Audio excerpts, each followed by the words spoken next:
মালদা বিমানবন্দরটি পুনরায় চালুর দাবিতে অসামরিক বিমান পরিবহন মন্ত্রীকে আবেদন জানালো Malda merchant chamber of commerce and industries.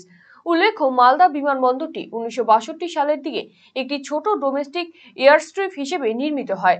আর্থিক অকার্যকারিতা এবং যাত্রী সংখ্যার অভাব এবং পরিকাঠামোগত ঘাটতির কারণে 1986 সালে বিমান পরিষেবা সম্পূর্ণরূপে বন্ধ হয়ে যায়।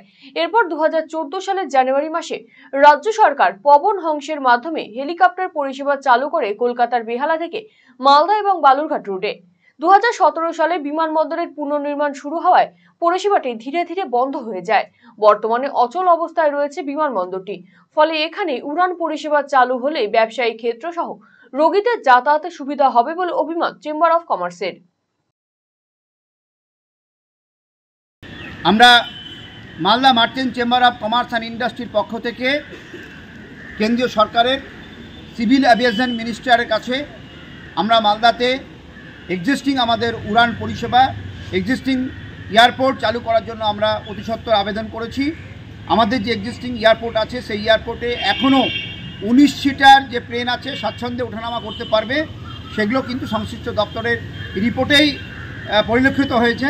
আমাদের রাজ্য সরকারের পক্ষ থেকে তথা মালদা জেলা প্রশাসনের পক্ষ থেকে ডিএম সাহেব ইতিমধ্যে একটা প্রপোজাল আমার রাজ্য সরকারের পিডব্লিউডি ডিপার্টমেন্টের মাধ্যমে সংশ্লিষ্ট দপ্তরে পাঠিয়েছে।